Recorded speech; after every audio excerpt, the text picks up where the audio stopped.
Everyone, how's it going? Phil Monteleone, the book peddler, coming to you from Tennessee. So I'm staying with some family that fled the People's Republic of New York, and I just am coming up from Florida.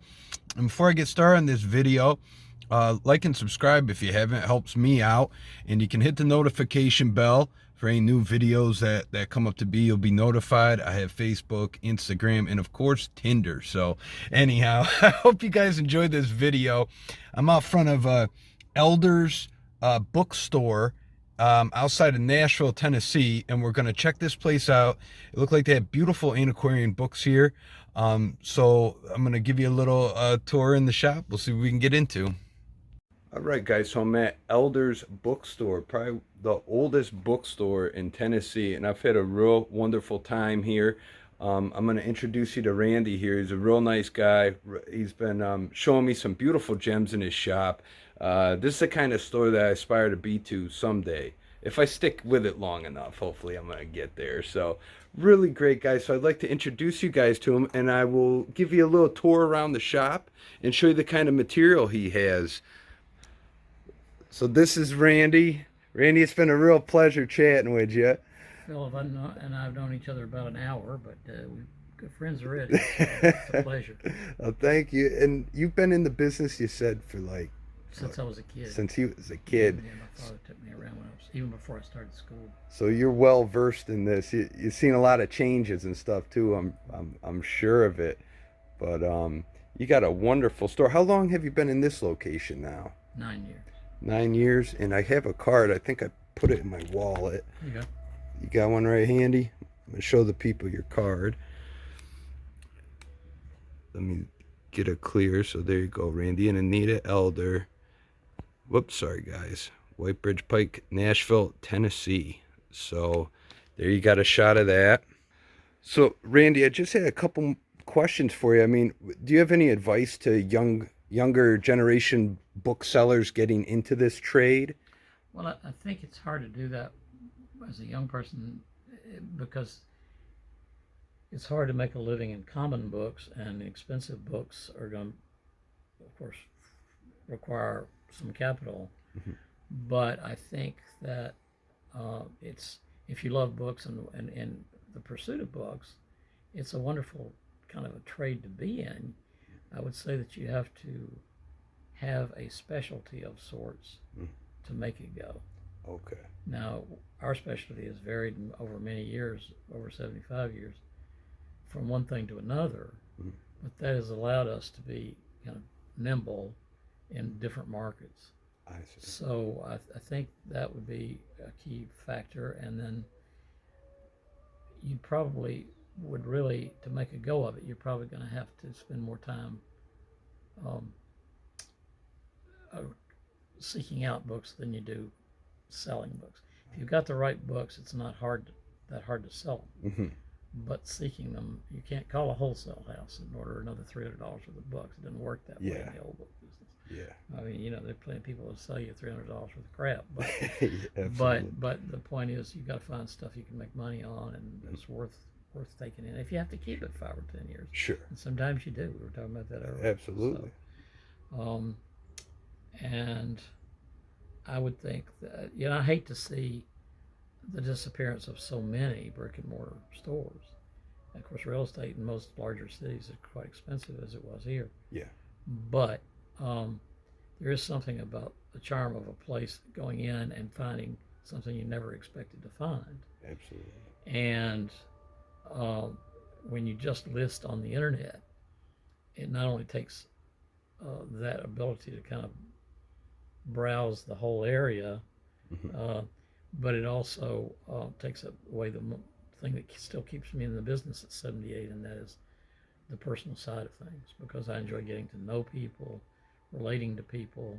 My wife and I, she's helped me now for about 20 years, and we really truly enjoy it and want to keep going as long as we can, although she had a stroke about a year ago, so we're trying to recover from that, and then we've got to get some new blood in behind us if we're going to get anything done, because the sheer labor of doing books, it can be considerable. Yeah, yeah. a lot of people don't know that, but when you're carrying pounds and pounds of books, it's a lot of work setting up at shows. That's right. Did you used to do a lot of shows back in the Not day? a lot, no. No. Always, but we did the Nashville show every year Hmm. because that, in fact, we were kind of a pillar of that. But um, all that's changed now. Book shows normally kind of gravitate.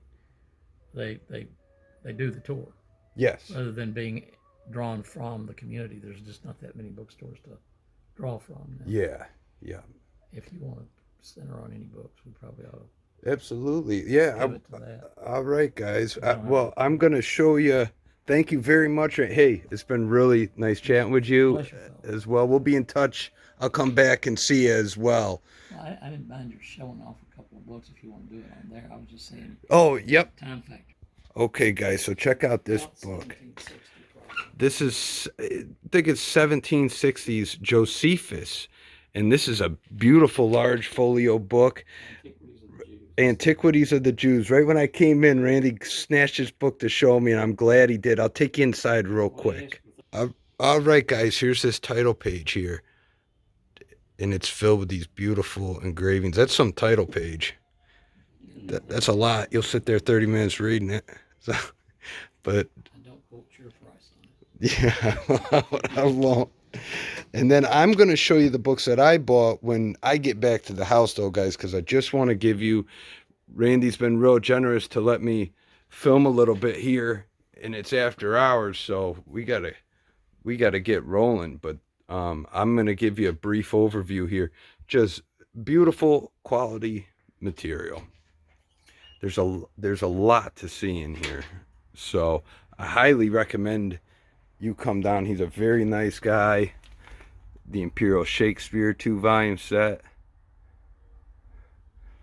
Big old Bibles. You guys have seen me get some of them in the shop. I'll take you over here. Beautiful books bound in vellum. I'll just give you the outside of the glass. This is one on King Edward. These ones have the four-edge paintings that I showed you at the Antiquarian Book Fair in St. Petersburg. Don Quixote. Great stuff. And then I'll just take you here.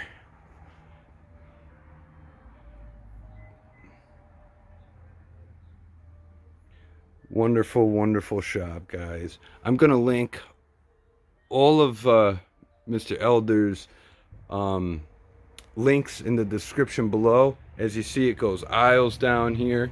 It's all quality. It's all a lot of quality. You spend a lot of time in here. I'll just show you some of these Franklin presses real quickly. He's got a great collection here. Franklin and Easton presses. There's that Will and Ariel Durant series. I really enjoy that. I'm on volume 2, but boy, is that taking me a long time. Just give you a close-up of that. I think that's Easton Press there. Then you got another beautiful room here.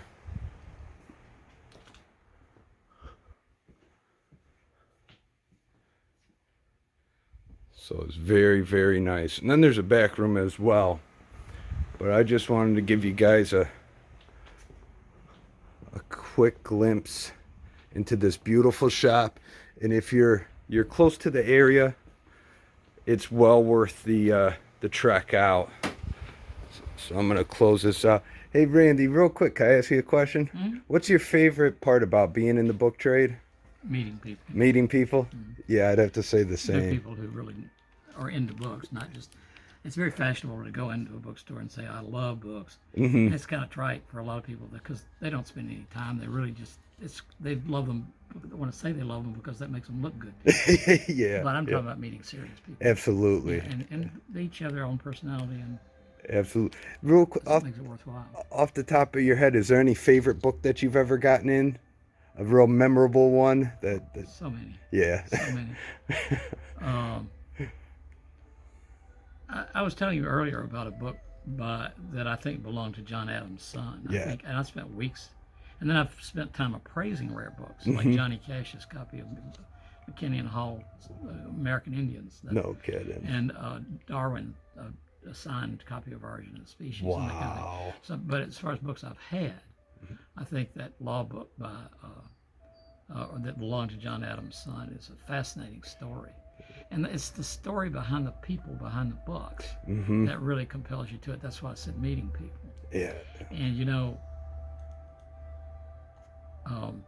what I'd like to do is take a little more time and tell you our story, but neither of us have apparently the time this afternoon to do it.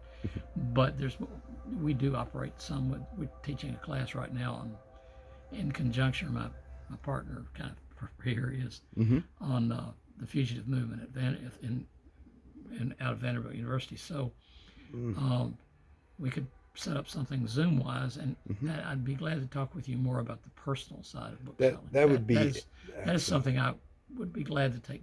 I just got to do it because I got to visit my wife who is suffering from a stroke and that kind of thing. I can't stay long today, but I would be happy to do that. Let's try to set something up. I go back to New York in May, and so early May. So I got your contact information. So hey, Randy, thank you very much for everything.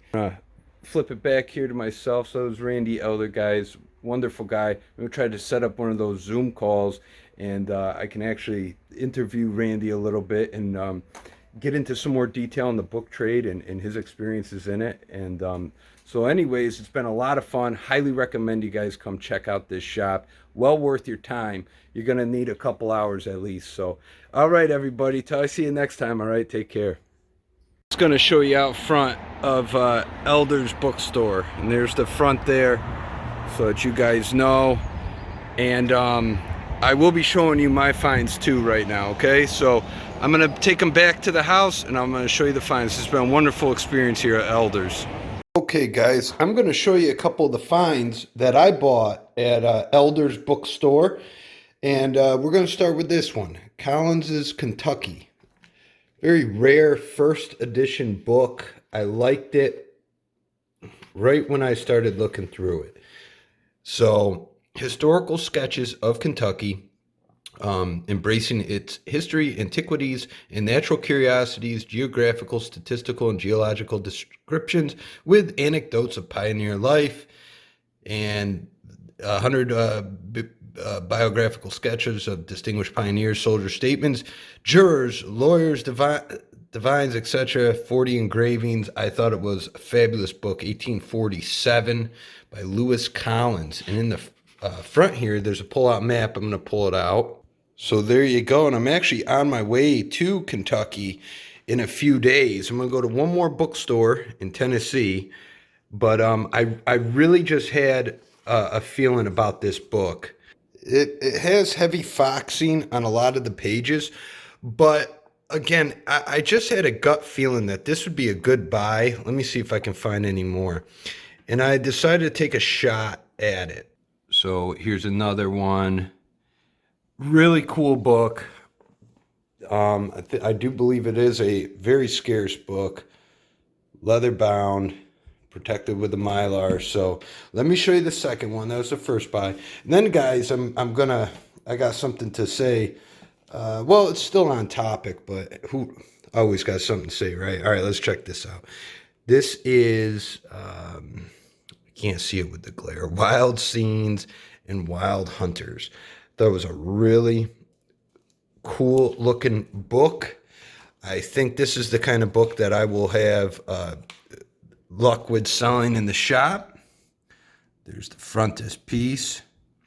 It's not a first edition. I believe it's a second.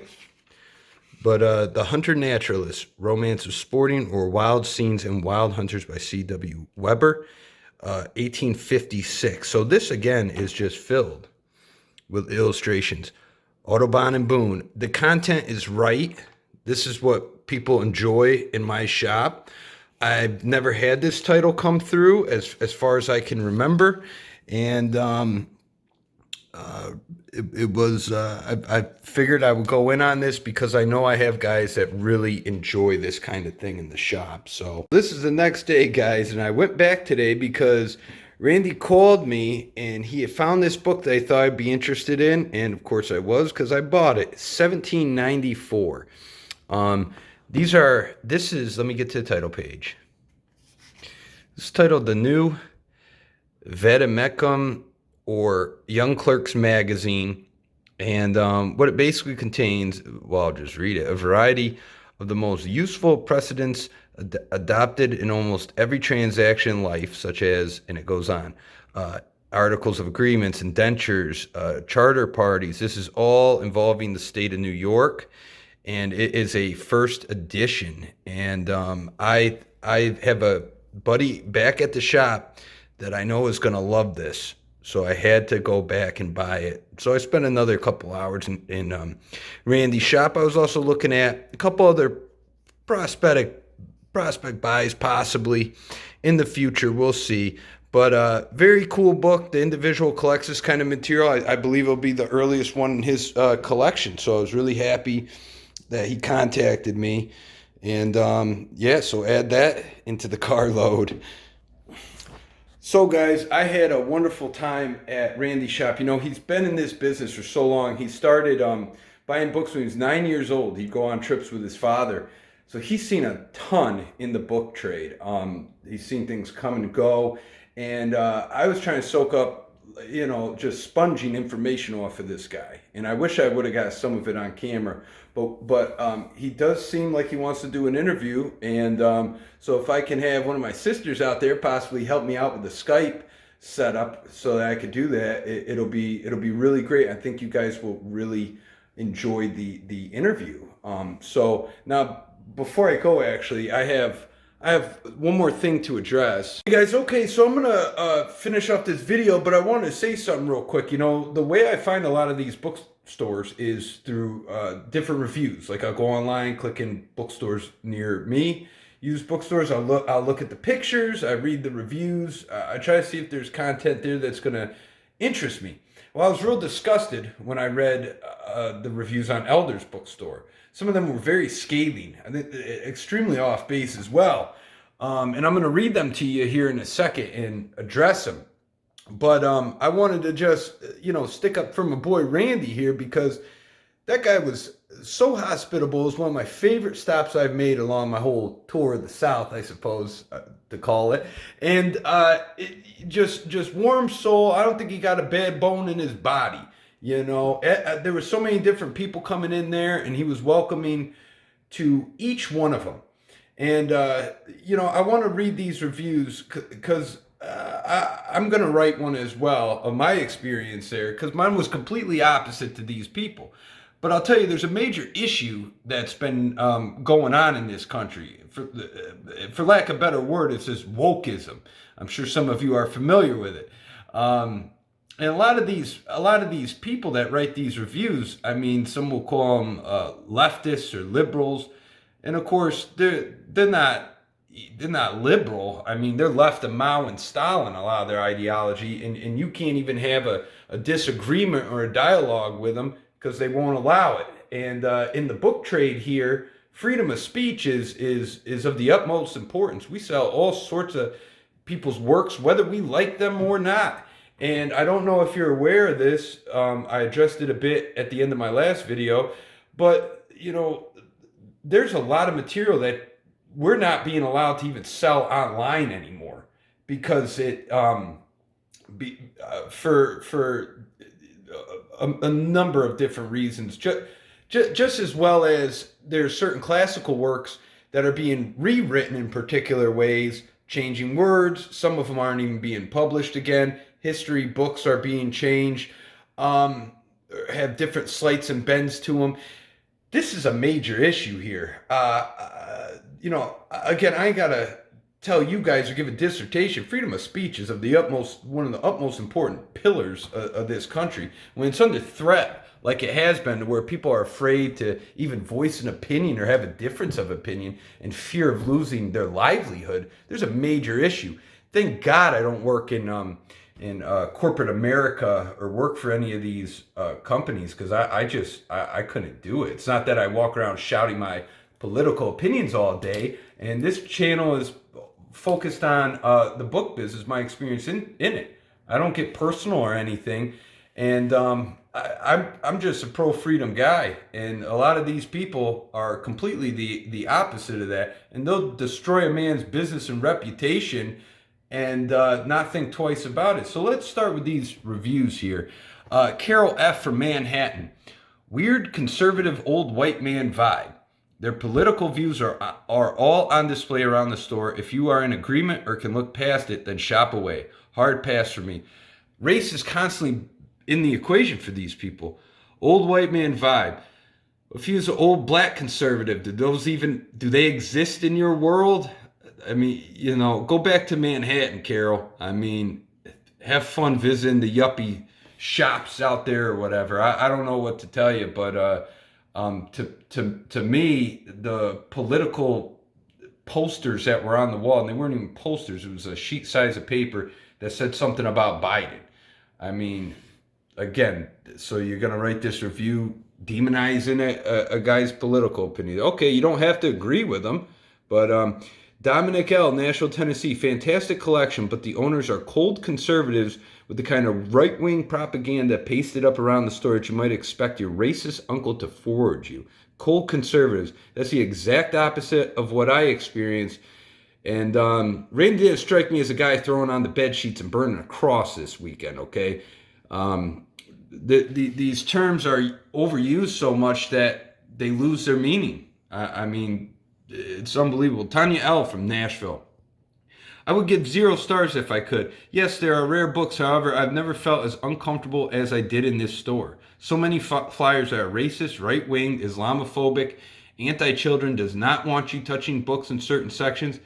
Yeah, Tanya, he doesn't want your grubby fingers flipping through his expensive books. Every time you handle rare books, you're threatening the integrity of the book, and most people do not know how to handle them. And this is this man's investment. This is his livelihood. He doesn't want you going through his books. He doesn't know who you are. And again, with the racist, right wing, all these terms,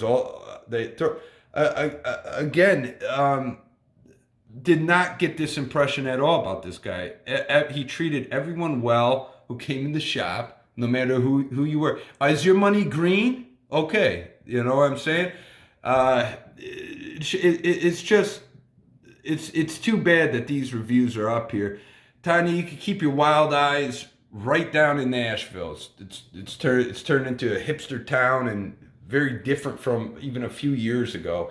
So anyhow, I've been reached out by many book dealers in this country, believe it or not, that sell, and I will be putting out a video on their behalf, in my own behalf, about this different ideology that has been affecting the book trade, as well as affecting all facets of life, as I said earlier, in its own particular ways.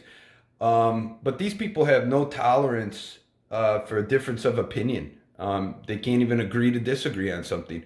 I see all sorts of different people in my shop that identify in all sorts of different ways. I don't care. Decent to me, I'm decent to you. That's most people. But I did not like the fact that these people specifically are trying to drag this guy down because he has a different political view than you. He's got a beautiful early Confederate flag. It's not a full battle flag, but it's behind glass. It's a beautiful historical piece. Did they see that and think the guy's racist? I mean, what we do in this business is preserve history, and it's of the utmost importance. And if you can't have a dialogue about that history, or if they're trying to destroy that, I mean, as far as I know, the Nazis were burning books, correct? I mean, at least that's what I read in my books. But these people are doing the same thing, and they can't see the contradiction of thought in their actions, I guess. It's very dangerous. So I'm going to make a video addressing this in the near future when I collect my thoughts back in New York, and I'd like to put something, together that's presentable. But I think that's pretty much all I have to say about that. And I don't know if you're aware, just quickly, is that there's used booksellers in China. The government put them in a freaking black hole because they were selling what was deemed to be anti-government propaganda, whatever that means. Now, Am I saying it's going to get like that in this country? Well, I'd be a fool to say we're exempt from something like that happening. They're introducing social credit scores. My social credit score going to lower because of my opinion on this video. I mean, it might sound far-fetched, but it's really not if you understand how vulnerable really countries, governments are. I mean, it very well could do that way. Do yourself a favor and look up defectors from China and Russia, North Korea. I mean, they're out there. You can listen to their stories, and they see a trend of this country, sadly, going down that route. And this is an example. This ideology, if it's followed to its end, is what you're going to have. So anyhow, I just wanted to back my boy Randy there. I had a wonderful time in your shop, and we'll be in touch, and I'll do an interview with you in the future. As for these people, I forget about it. I'll never cower to someone like this, and I hope folks out there don't continue to speak what you believe in. There's a famous quote: "I may not agree with you, but I'll fight to the death to protect your ability to say what you want." So they don't want to give them business, they give somebody else business. I guess that's more politically aligned with your thoughts. Anyhow, guys, thank you for watching. I love all my subscribers, no matter where you fall in line. And you're good to me. I'm as good as I can be to you. So take care out there. If you haven't, I hope you like and subscribe to the YouTube channel, The Book Peddler, to update on book picks, in-store, out-store activities, whole mess of different stuff. So I got that spiel down pretty good, huh? Guys, I'm off to Kentucky. I'll see you a little later.